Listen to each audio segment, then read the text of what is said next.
亮終於和小米玉器見面了。那其實小米的車没有一輛是我不心動的。今天這一款玉器其實是我同事的，本着能白嫖絕對不花錢的這個原則，我們來看看雷軍的那一句“這是工程師寫給生活的情書”是不是在吹牛？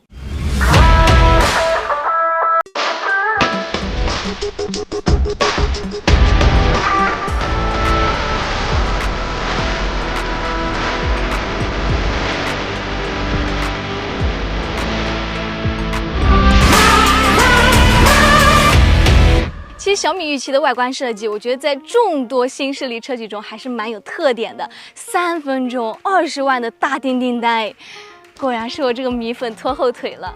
那其實我這個同事還是有點直男的，完了，能不能別讓他看掉这条視頻呀？掐掉行不行呀？好啦，主要是這個顏色。這麼好看的車，我不太能理解的是为什麼不去選擇紫色、橙色或者綠色，我真的不太能理解。其實小米玉器的外觀還真的值得說道。首先就是這個大燈，它是一個交錯的形狀，顯得非常的立體，但實際上它就是立體的。這是一組真風道，且不止如此，全車有10組真風道，19個風口，所以它整個車的風阻降低到了0.245 CD。其實從側面可以看出來，它整個車頭是非常長的，前機蓋足足有3.1平方米，開關的按鈕就在這裡，輕輕按一下它就可以自動打開了。據說它的前備箱是可以放得下一個24寸的行李箱的，清洗的時候直接用水冲就可以從下面漏走了。另外就是它的尾部設計了，尤其是這個尾燈，我個人真的特別喜歡，它會把很多設計感藏在它的小細節裡面，比如說更寬的後翼子板、一體式的尾翼和這個小鴨尾，太超跑了，反正是帥到我心裡去了。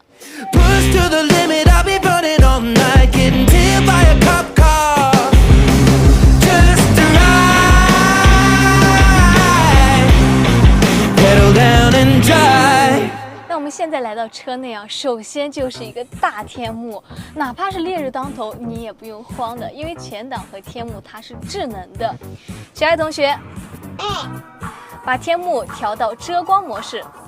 好，調到遮光了，等一會兒透光度就會變化。而且它的紫外線隔絕99.9%。還有就是它比較有特點的一個地方，就是小米 Hypervision 前面的這個天氣屏，它有什麼作用呢？其實類似 HUD， 在我們開車的時候，目視前方，它就在我們的視線內。上面呢，比較有特點的地方就是可以放上水獺呀、卡皮巴拉這些動畫，可以給你很大的這個情緒價值。如果說你在開車的時候，可以給它放上導航啦，一些基本信息都是可以的。而且你的視線不需要來回聚焦，使用起來非常的方便。畢竟是雷總造車，總歸是有一些小驚喜在的。比如說車內很多地方都是磁吸的，眼鏡盒是磁吸的，你可以放在車上，也可以携带。紙巾盒也是磁吸的，藍牙按鍵也是磁吸的，再加上手機支架，放上之後它可以自動充電。然後呢，中控台這裡給了你2個50瓦的無線快充，主副駕都是零重力座椅，包含加熱、通風、按摩的功能。2排的空間基本上是肉眼可見的寬敞，然後我已經提前把座椅調到了最深的靠背角度，可以看一下躺在這裡非常舒服。而且你可以注意到我的這個扶手一直延續到了我的胳膊肘下方，在這裡玩手機也是非常舒服的。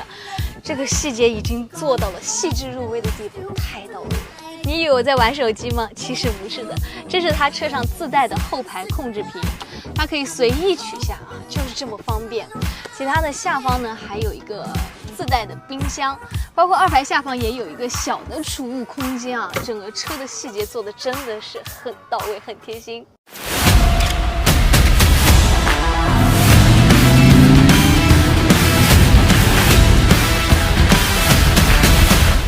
小米玉器這款車在開城市道路的時候，你把它舒適模式打開，這開起來還是非常愜意的。但就有一點我特別難受，它的車身確實很寬，前面2邊隆起的這個機蓋吧，會讓我對2邊的車距判斷有點不太準確，這一點就非常難受。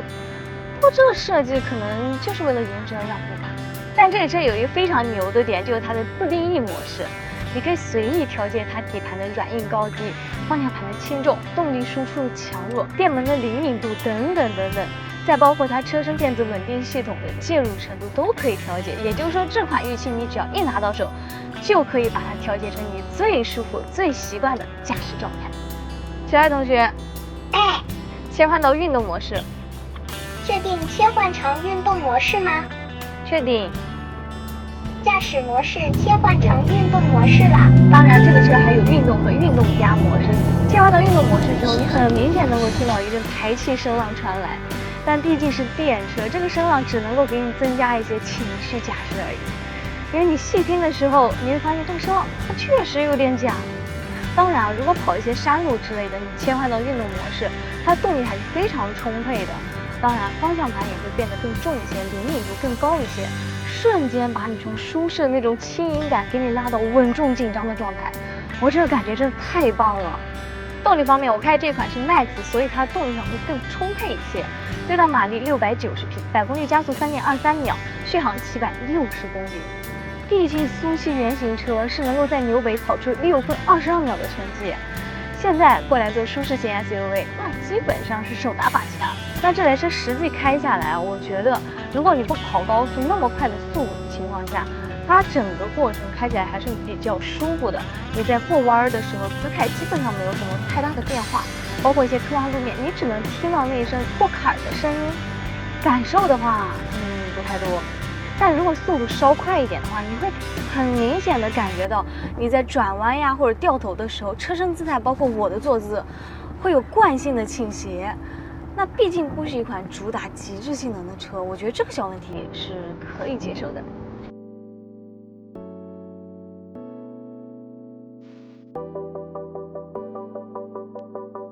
NVH 方面啊，我不多說，大家直接來感受。我聽這個衝噪，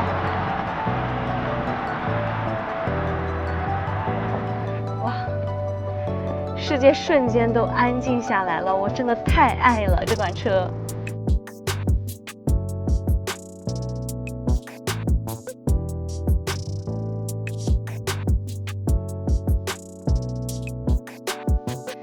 这麼一番體驗下來，我覺得它確實能夠提供不錯的情緒價值。整個車顏值高、可玩性高，還有令人驚喜的巧思和細節。至於駕駛部分，我覺得因人而異吧。雖有寬車頭視野的小妥協和模擬聲浪的小巧思，但是呢，它對使用便利的深入理解和那份獨特的米粉式浪漫，讓我覺得它已經不只是一台代步工具了。